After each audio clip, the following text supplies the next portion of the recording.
ಕೋಕಂ ಸರ್ವರೋಗ ನಾಶಕಂ. ಇದನ್ನು ನಮ್ಮ ದೇಹಕ್ಕೆ ಸಂಜೀವಿನಿ ಅಂತ ಹೇಳಿದ್ರೆ ತಪ್ಪಾಗಲಾರ್ದು.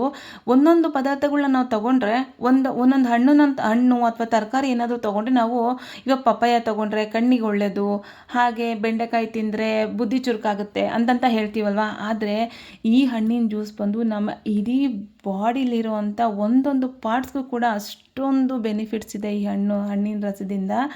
ಈ ಹಣ್ಣನ್ನು ಬಂದು ನನ್ನ ಪಕ್ಕದ ಮನೆ ಫ್ರೆಂಡು ನನಗೆ ಇದನ್ನು ಪರಿಚಯ ಮಾಡಿಸ್ಕೊಟ್ಟಿದ್ದು. ಹಾಗೆ ಒಂದಿನ ಜ್ಯೂಸ್ ಮಾಡ್ಕೊಂಬಂದು ಕೊಟ್ಟಿದ್ರು. ನಾನು ಕೇಳಿದೆ ಏನು ಹೀಗಿದೆ ಅಂತ ಅಂದಿದ್ದಕ್ಕೆ ಇದು ಕೋಕಮ್ ಜ್ಯೂಸು ಅಂತ ಹೇಳಿದ್ರು. ಇದು ಕೋಕಮ್ ಹಣ್ಣಿಂದ ಮಾಡಿರೋಂಥ ಜ್ಯೂಸು ಅಂದರು. ನಾನು ಫಸ್ಟ್ ಟೈಮ್ ಕೇಳಿದ್ದು. ನಾನು ಯಾವತ್ತೂ ಇದನ್ನು ನಾನು ನೋಡಿರಲಿಲ್ಲ, ನಾನು ಕುಡಿದು ಇರಲಿಲ್ಲ. ಬಟ್ ನಿಮ್ಗೆ ಗೊತ್ತಿರ್ಬೋದು, ಗೊತ್ತಿಲ್ಲದೇ ಇರ್ಬೋದು. ಗೊತ್ತಿರೋರಾದರೆ ನೋಡಿ, ಗೊತ್ತಿಲ್ಲದಿರೋರಾದರೆ ಇದ್ರ ಬಗ್ಗೆ ತಿಳ್ಕೊಳ್ಳಿ ಅಂತ ಹೇಳ್ತೀನಿ. Welcome back to my YouTube channel Kannadathi Kairuchi 24.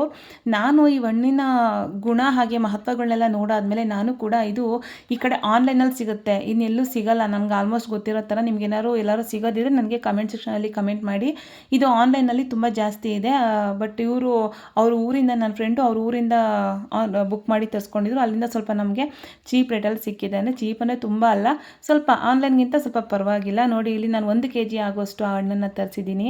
ನಾನಿಲ್ಲಿ ವಾರದಲ್ಲಿ 2ರಿಂದ 3 ಟೈಮು ನಮ್ಮ ಮನೇಲಿ ಎಲ್ಲರಿಗೂ ಮಾಡ್ಕೊಡ್ತೀನಿ. ನನ್ನ ಮಗ, ನನ್ನ ಮಗಳು, ನನ್ನ ಮನೆಯವರು, ನಾವು 4 ಜನ ಕುಡಿತೀವಿ. ಅಷ್ಟು ಚೆನ್ನಾಗಿರುತ್ತೆ. ಟೇಸ್ಟ್ ಮಾತ್ರ ಸೂಪರಾಗಿರುತ್ತೆ. ಇದ್ರ ಬೆನಿಫಿಟ್ಸ್ ನೀವೇನಾರ ಕೇಳಿಬಿಟ್ರೆ ಎಲ್ಲೇ ಇದ್ದರೂ ಹುಡುಕೋ ಈ ಹಣ್ಣನ್ನು ಜ್ಯೂಸನ್ನ ಮಾಡ್ಕೊಂಡು ನೀವು ಕುಡಿತೀರಿ. ಈ ಹಣ್ಣಿನ ಜ್ಯೂಸ್ ಮಾಡೋದೆಲ್ಲ ಏನಪ್ಪ ಈ ಥರ ಸಿಪ್ಪೆ ಒಣಗೋಗಿದೆ ಅಂತ ಎಲ್ಲ ಅನ್ಕೋಬೇಡಿ. ಈ ಸಿಪ್ಪೆನ ನಾವಿಲ್ಲಿ ಓವರ್ ನೈಟು, ನಾವು ಸಂಜೆ ಮಾಡೋದಾದರೆ ಬೆಳಗ್ಗೆ ನೆನೆ ಹಾಕಿ, ಬೆಳಗ್ಗೆ ಮಾಡೋದಾದರೆ ನೈಟೇ ಇದನ್ನ ಫುಲ್ಲು ನೋಡಿ ಈ ಥರ 7ರಿಂದ 8 ಸಿಪ್ಪೆನ ಈ ಥರ ನೀರಲ್ಲಿ ಹಾಕಿ ಸ್ವಲ್ಪ ಹೆಚ್ಚಾಗಿ ನೀರನ್ನು ಹಾಕಿಬಿಟ್ಟು ಈ ಥರ ನೆನೆಸೋದಕ್ಕೆ ಬಿಟ್ಬಿಡಿ. ಓವರ್ ನೈಟ್ ನೆನೆಯಬೇಕು. ಅದು ನೋಡಿ ಎಷ್ಟು ಚೆನ್ನಾಗಿ ಕಲರ್ ಬಿಟ್ಕೊತಾ ಬಂದಿದೆ. ನೋಡ್ತಾ ಇದ್ರಲ್ಲ, ವೈನ್ ಕಲರು.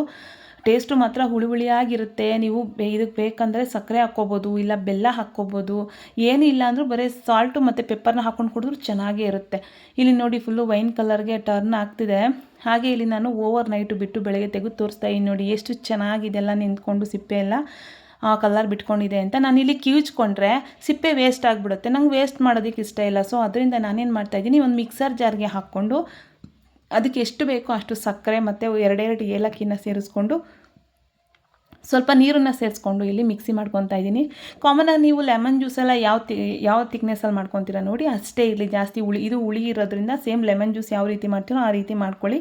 ನಾನು ಇದು ಮಿಕ್ಸಿನಲ್ಲಿ ಹಾಕ್ತಾ ಇರೋ ಉದ್ದೇಶ ಇಷ್ಟೇನೆ, ಸಿಪ್ಪೆ ವೇಸ್ಟ್ ಆಗುತ್ತೆ ಅಂತ ಅಷ್ಟೇ. ನೋಡಿ, ಈ ಥರ ನಾನು ಮಿಕ್ಸಿ ಮಾಡಿಕೊಂಡು ಅದನ್ನೆಲ್ಲನೂ ಒಂದು ಪಾತ್ರೆಗೆ ಸೇರಿಸ್ಕೊಂಡು ಸ್ವೀಟ್ ಎಲ್ಲ ನೋಡಿಕೊಂಡು ನಾನಿಲ್ಲಿ ಗ್ಲಾಸ್ಗೆ ಸರ್ವ್ ಮಾಡ್ತಾಯಿದ್ದೀನಿ. ನೀವೇನಾದರೂ ಶುಗರ್ ಪೇಷಂಟ್ ಆಗಿದ್ದರೆ ಇಲ್ಲಿ ಸಕ್ಕರೆನ ಸ್ಕಿಪ್ ಮಾಡಿ ಬೆಲ್ಲ ಕೂಡ ಹಾಕ್ಕೋಬೋದು. ಹಾಗೆ ಬೆಲ್ಲನೂ ಬೇಡ ಅಂದರೆ ಜಸ್ಟು ಸಾಲ್ಟು ಮತ್ತು ಪೆಪ್ಪರು, ಉಪ್ಪು ಮತ್ತು ಕಾಳು ಮೆಣಸಿನ ಪುಡಿನ ಹಾಕ್ಕೊಂಡು ಕುಡಿಬೋದು. ಹಾಗೂ ಕೂಡ ಚೆನ್ನಾಗಿರುತ್ತೆ. ಟೇಸ್ಟ್ ಮಾತ್ರ ನೋ ಕಾಂಪ್ರಮೈಸ್. ಎಲ್ಲ ತಾವು ಒಂದೇ ಥರ ಟೇಸ್ಟ್ ಕೊಡುತ್ತೆ ಇದು.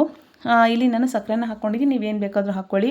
ಹಾಗೆ ಇದ್ರ ವಿಶೇಷತೆ ಏನು ಅಂತ ನೋಡೋದಾದರೆ, ಈ ಕೋಕಮ್ ಹಣ್ಣು ಬಂದು ಪಶ್ಚಿಮ ಘಟ್ಟ ಪ್ರದೇಶಗಳಲ್ಲಿ ಸಾಮಾನ್ಯವಾಗಿ ಕಂಡುಬರುವಂಥ ಈ ಕೋಕಮ್ ಅಥವಾ ಪುನರ್ಪುಳಿ ಕಟ್ಟಮಿಟ್ಟ ದಾಲ್ಗಳಲ್ಲಿ ವಿಶೇಷವಾದಂಥ ಸ್ಥಾನನ ಪಡ್ಕೊಂಡಿದೆ. ಹಾಗೆ ಈ ಕೋಕಮ್ ಬಂದು ಅಜೀರ್ಣ, ಹುಳಿತೇಗು, ಅಸಿಡಿಟಿ ಹೋಗಲಾಡಿಸಿ ಗ್ಯಾಸ್ಟ್ರಿಕ್ ಅಲ್ಸರ್ಗಳನ್ನು ದೂರ ಮಾಡುತ್ತೆ.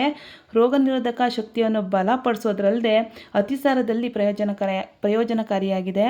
ಹೈಡ್ರಾಕ್ಸಿಟ್ರಿಕ್ ಆಮ್ಲ ಇದ್ದು ತೂಕ ಇಳಿಕೆಗೆ ಸಹಾಯಕವಾಗಿದೆ. BP ಇರೋರಿಗಂತೂ ತುಂಬ ಉತ್ತಮ ಅಂತಲೇ ಹೇಳ್ಬೋದು. ರಕ್ತದಲ್ಲಿ ಸಕ್ಕರೆ ಮಟ್ಟವನ್ನು ನಿಯಂತ್ರಿಸುತ್ತೆ.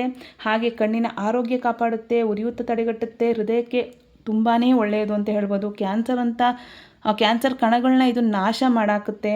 ಹಾಗೆ ಚರ್ಮದ ಆರೋಗ್ಯಕ್ಕೂ ಕೂಡ ತುಂಬಾ ಒಳ್ಳೆಯದು. ಈ ಕಾಸ್ಮೆಟಿಕ್ಸ್ಗಳಲ್ಲಿ ಕೋಕಮ್ ಬಟರ್ನ ಬಳಸ್ತಾರೆ, ನೀವು ನೋಡಿರ್ಬೋದು.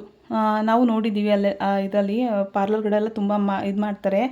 ಹಾಗೆ ಮೇಯ್ನ್ ಬಂದು ಹೆಣ್ಣು ಮಕ್ಕಳಲ್ಲಿ ಸಾಮಾನ್ಯವಾಗಿ ಕಂಡುಬರುವಂಥ ಋತುಚಕ್ರದ ಸಮಸ್ಯೆಗೆ ಇದು ತುಂಬಾ ಸಹಾಯಕಾರಿಯಾಗಿದೆ. ಇಂಥ ಹಣ್ಣಿನ ನನಗೆ ಪರಿಚಯ ಮಾಡಿಕೊಟ್ಟಂಥ ನನ್ನ ಫ್ರೆಂಡ್ಗೆ ನಾನು ಥ್ಯಾಂಕ್ಸ್ನ ಹೇಳ್ತಾ ಈ ವಿಡಿಯೋನ ಇಲ್ಲಿಗೆ ಎಂಡ್ ಮಾಡ್ತಾಯಿದ್ದೀನಿ. Sushma, thank you so much. ಹಾಗೆ ಯಾರೆಲ್ಲ ವಿಡಿಯೋ ನೋಡ್ತಾ ಇದ್ರೆ ಲೈಕ್ ಮಾಡಿ, ಶೇರ್ ಮಾಡಿ, ಕಮೆಂಟ್ ಮಾಡಿ. ಹಾಗೆ ಪಕ್ಕದಲ್ಲಿರುವಂಥ ಬೆಲ್ ಐಕಾನ್ನ ಕ್ಲಿಕ್ ಮಾಡಿ. Thank you so much. Love you.